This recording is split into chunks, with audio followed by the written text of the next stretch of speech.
Hello everyone. So I went live in my team group a couple days ago and then again this morning about this tool, and Mary had asked me to kind of go live here and share it with you guys.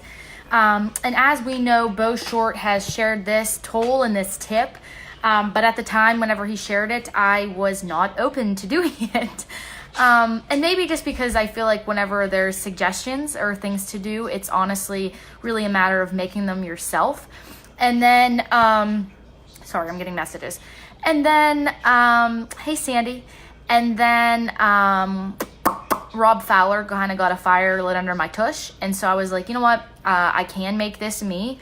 And so I'm using business cards, okay? The thing with the business cards is there's a way to do it, and I will, sorry, these messages keep coming through, and I'll explain them. So I made these at Staples. You can get them, 1,000 of them for $25. I don't know, in my state at least, this is what you can get them for. 1,000 for $25 and then 500 for $20. And this is just a graphic, and then the back is just a graphic, which this isn't actually a good one considering the fact this is one that's written on. You can't really see the back. Hold on.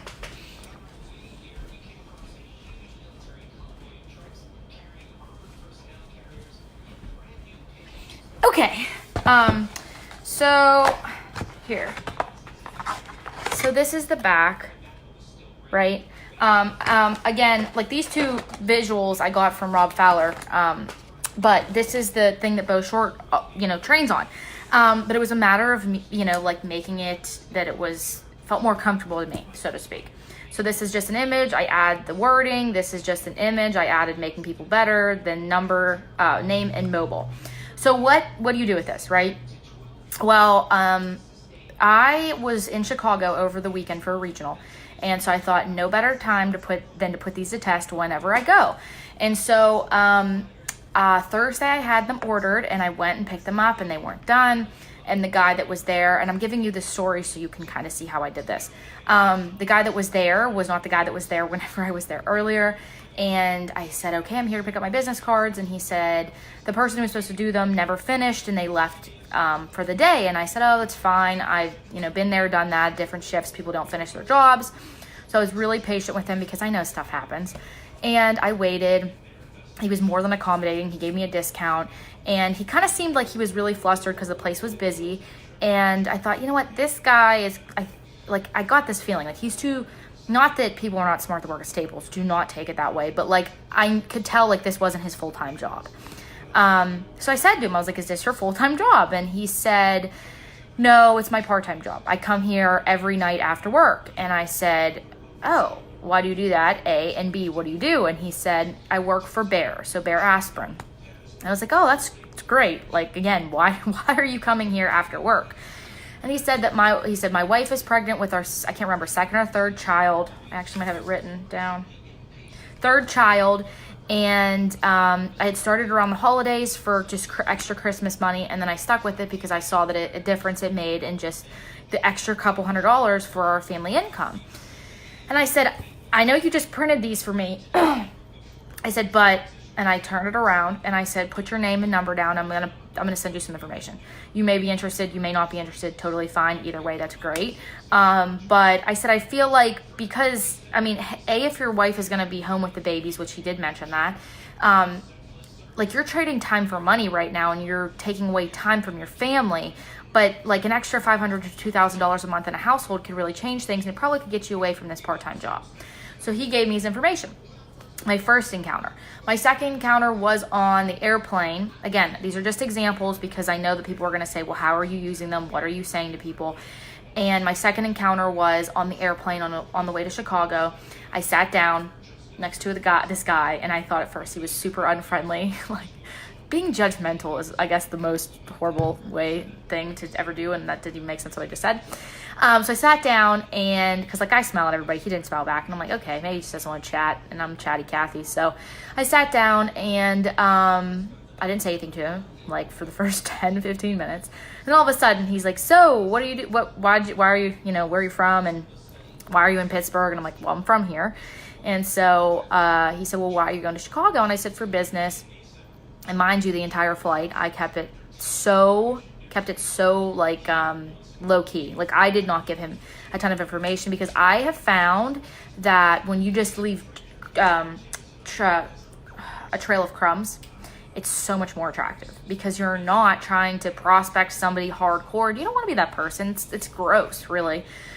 So anyways, he said, oh, wow, that's great. And I was like, yeah. And I said, I also do a bunch of different things as multiple streams of income. And I always say that because it's relatable, right? Like most people have a job, right? But most people would want more than one stream of income. And the people that I've come across now, like from doing this, they all have 2 jobs. So I find that really funny because it's all around us. We just don't choose to hear it because we're not listening or it's out of our comfort zone. So anyways, we talked literally the entire hour and 45-minute flight. And he told me about himself. He told me about what he did. He's a VP of operations for a massive company that does these modernized glass swinging doors. And he told me about that. He also has a consulting business that he does. He's about investing. He has 3 kids. He has a wife and she travels for work. And her main office is in Nashville, which I was like, universe preaching to me because I will eventually own a home in Nashville and just connecting the dots. And so he asked me another question about the business. And I was like, you know what I'll do is whenever we, get off the plane, I said, I'll just give you some I said, I'll get your information. That's what I said. I'll get your information and I'll send some stuff to you. If you're interested, great. If you're not, that's fine by me. No pressure here. But again, if someone can make an extra $2,000 a month or more with a side business, they can kind of work around their life and in the cracks of their day. I mean, that's worth its weight in gold. And because you obviously have, different things you do for money, I think you can agree. And he said, yeah, you can never have enough money. I'm always open to that.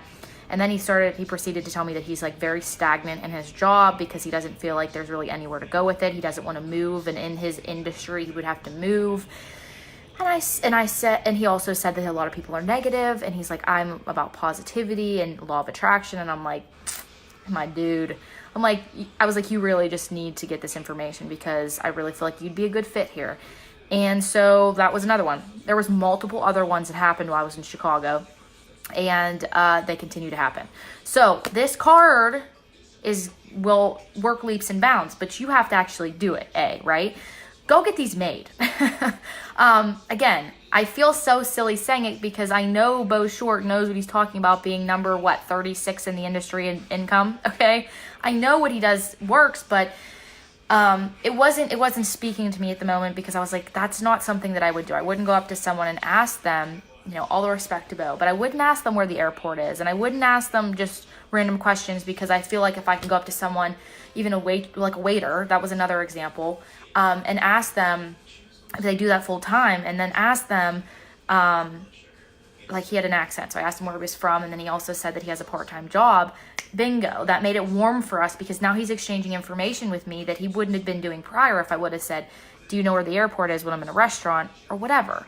And then, excuse me, I said to him, so if you have anybody, and this is just a thought, I'm not by any means a master at this, but this is just a thought. If you hear someone with an accent, the first thing you should ask them is, hey, where are you from? I love your accent.